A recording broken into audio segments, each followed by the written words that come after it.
নারী ও শিশু নির্যাতনের মামলায় সাজার হার মাত্র ৩%। বিপরীতে প্রায় ৭০% মামলায় খালাস পাচ্ছে আসামিরা। আছে বিচার প্রক্রিয়ার দীর্ঘসূত্রিতা, দুর্বল প্রমাণ আর সাক্ষীর অনুপস্থিতি। বাংলাদেশ সুপ্রিম কোর্ট ও ব্র্যাকের যৌথ উদ্যোগে পরিচালিত গবেষণায় উঠে এসেছে এসব তথ্য। দেশের ৩২ জেলার ৪৬টি ট্রাইব্যুনালে ২০২৫ সালের প্রথম ৬ মাসে চূড়ান্তভাবে নিষ্পত্তি হওয়া ৪,০০০-এরও বেশি মামলার নথি পর্যালোচনা করে গবেষণা প্রতিবেদন প্রকাশ করেছে ব্র্যাক। এতে দেখা যাচ্ছে এ সময় নারী ও শিশু নির্যাতন মামলায় সাজার হার ৩%। ৭০% মামলাতেই খালাস পেয়েছে আসামি। আপোষ করা হয়েছে ১৩% মামলায়। শুধু তাই নয়, ১৮০ কর্মদিবসের মধ্যে মামলার নিষ্পত্তির বিধান থাকলেও ট্রাইব্যুনালে একটি মামলার নিষ্পত্তির গড় সময়সীমা ৩ বছর ৭ মাস।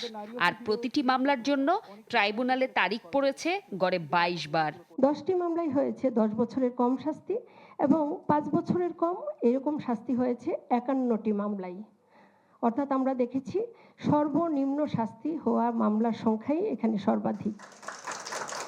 সমস্যা এসেছে এখানে উঠে চলে এসেছে। গবেষণা প্রতিবেদন প্রকাশ অনুষ্ঠানে আইনমন্ত্রী বলেন, সরকার বিচার বিভাগে হস্তক্ষেপ করবে না। জোর দেন এ বিভাগে বাজেট বৃদ্ধির উপর।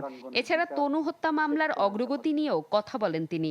জানান, এ হত্যার সাথে জড়িত আসামিদের সবাইকে দ্রুত আইনের আওতায় আনা হবে। যেহেতু চার্জশিট হয়নি, এটা স্বরাষ্ট্র মন্ত্রণালয়ের একটা বিষয়। দ্বিতীয়ত হলো অন্য দুইজনের ব্যাপারে আইন যে প্রেসক্রিপশন দিয়েছে, আমরা আইনের প্রেসক্রিপশন অনুসারে আমাদের সদিচ্ছা প্রকাশ করব এবং তা করতে যে যত দ্রুত সম্ভব তাদেরকে আইনের আওতায় আনার ব্যবস্থা করব।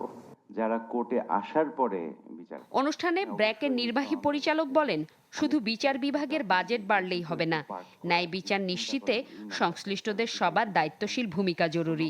নিজের রেসপন্সিবিলিটি যদি আমরা না নেই, যে জায়গাতে আছি, তাহলে এই বাজেটটা কোথায় যাবে? বাজেটটা যাবে আলটিমেটলি যেখানে পিরামিড তৈরি হওয়ার কথা, সেখানে এখন আমরা একটা টপ হেভি একটা স্ট্রাকচার তৈরি করতেছি। তার মানে বাজেট যদি আরো বেশি অ্যালোকেটেড হয়, তাহলে তার কি নিশ্চয়তা আছে ওই বাজেটটা নিচের দিকে যাবে?